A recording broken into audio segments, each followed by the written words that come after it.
Sir Congress పార్టీలో మంత్రివర్గ విస్తరణ ఎప్పుడు గందరగోళం నడుస్తా ఉందని అంటా ఏం ఉన్నారు. నిజమేనా? గందరగోళం లేదమ్మా. ఎవరు చెప్పారు గందరగోళం అని చెప్పేసి? మీకు మీరు అనుకుంటే సరిపోదు కదా గందరగోళం అని. గందరగోళం ఏమి లేదు, చాలా స్పష్టంగా ఉంది. అధిష్టానం ఇప్పుడు మాకు మాకు అంటూ ఒక అధిష్టానం ఉంది. అధిష్టానం నిర్ణయం ప్రకారం మేము కట్టుబడి ఉంటాం. అధిష్టానము ఒక్క పనే కాదు కదా, భారతదేశం మొత్తం కూడా వాళ్ళు చూస్తూ ఉంటారు. అన్ని రాష్ట్రాలలో పనులు ఉంటాయి కాబట్టి సమయం దొరికినప్పుడు తప్పకుండా మంత్రివర్గ విస్తరణ చేస్తాం. దాంట్లో ఏమి గందరగోళాలు లేవు. గాంధీ భవన్ లో మీట్ అవ్వడానికి అలా ఏంటి అసలు ఎందుకు అని గాంధీ భవన్ లో ముఖ్యంగా పార్లమెంట్ మా మహబూబ్ నగర్ పార్లమెంట్ కి సంబంధించిన రివ్యూ మీటింగ్ ఇప్పుడు అవర్ పిసిసి అధ్యక్షుడు మా మహేష్ కుమార్ గౌడ్ గారి నేతృత్వంలో మా incharge general secretary Meenakshi Natarajan గారు కండక్ట్ చేయడం జరిగింది. దాంట్లో పార్టీ పటిష్టతపై, పార్టీ నిర్ణయంపై చర్చించడం జరిగింది. ఇంకోటి కల్వకుంట్ల కవిత గారు నిన్న సంచలనమైన వ్యాఖ్యలు చేస్తా ఉన్నారు. ఏదైతే కమిషన్ ఇచ్చిన నోటీసులు కాంగ్రెస్ పార్టీ ఇచ్చిన నోటీసులు అన్నట్టు కూడా విమర్శిస్తా ఉంది. ఇలా వస్తున్నారు. ఇప్పుడు వారం రోజుల క్రితం కవితక్క ఒక లెటర్ రిలీజ్ చేసింది.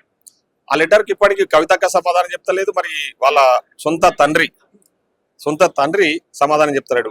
సొంత తండ్రి కోసం ఆమె సొంత తండ్రి దగ్గర అపాయింట్మెంట్ కోరుతా ఉంది 10 రోజుల నుంచి. ఆమెకు అపాయింట్మెంట్ ఇస్తలేడు, కానీ ఈమె మాత్రం ఆయన పొగిడే ప్రయత్నం చేస్తుంది. అంటే అపాయింట్మెంట్ కోసం ఈమె ఈ విధంగా కాంగ్రెస్ మీద నెప్పం నెట్టే ప్రయత్నం చేస్తా ఉంది. కాళేశ్వరంలో జరిగిన అవినీతికి సంబంధించి ఒక కమిషన్ ఏర్పాటు చేసినాం. Commission is making an enquiry is under process, under pending. కాబట్టి వాళ్ళు ఎంక్వైరీలో భాగంగా నోటీసులు ఇస్తారు. 100% నువ్వు తప్పు చేయకపోతే అటెండ్ అయ్యి నేను తప్పు చేయాలని చెప్పాలి కదా. అవాయిడ్ చేస్తున్నారంటే అర్థమైంది. Definitely they did mistake. Congress government కి భయపడుతూ ఉన్నారు. ఎందుకంటే మా కార్యకర్తల్ని అరెస్ట్ చేస్తా ఉన్నారు. నిన్న అంత పెద్ద సభ మీద కూడా మాట్లాడుతూ ఉన్నారు. ఏడా ఉంది సభ?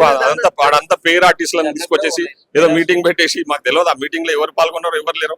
అవన్నీ ఈ డ్రామాలన్నీ 10 ఏళ్ళు నడిచినాయి. ఇప్పుడు నడువ పప్పులని వాళ్ళు డ్రామా ఆర్టిస్టులు, పెద్ద డ్రామా ఆర్టిస్టులు. ఎప్పుడైనా ఇట్లా తిరుగుతారు అట్లా తిరుగుతారు అన్ని రకాలు కూడా తిరిగే ప్రయత్నం చేస్తూ ఉంటారు. కాబట్టి అసలు ఫస్ట్ ఆఫ్ ఆల్ మీరు చేసిన అవినీతికి సంబంధించిన ఎంక్వైరీ నడుస్తూ ఉంది. ముఖ్యంగా ఫోన్ ట్యాపింగ్, అదేవిధంగా కాళేశ్వరం.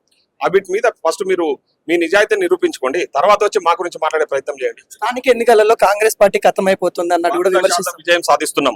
100% విజయం సాధిస్తున్నాం. బీఆర్ఎస్ ఆల్రెడీ తుడిచిపెట్టుకుపోయిన పార్టీ. మన ఎంపీ ఎలక్షన్ లో ఏం జరిగింది? బీఆర్ఎస్ అనేది ఉందా? బీఆర్ఎస్ కు 1 సీట్ రాలే. చాలా సీట్లలో ఎంపీ సీట్లలో వాళ్ళు డిపాజిట్ కోల్పోయారు. ఈ రోజు బీజేపీ బీఆర్ఎస్ రెండు కలిసి లోకల్ బాడీ ఎలక్షన్ లో పోటీ చేసినా కూడా మేము 100% లోకల్ బాడీ ఎలక్షన్ లో కాంగ్రెస్ పార్టీ గెలవబోతా ఉంది. Thank you.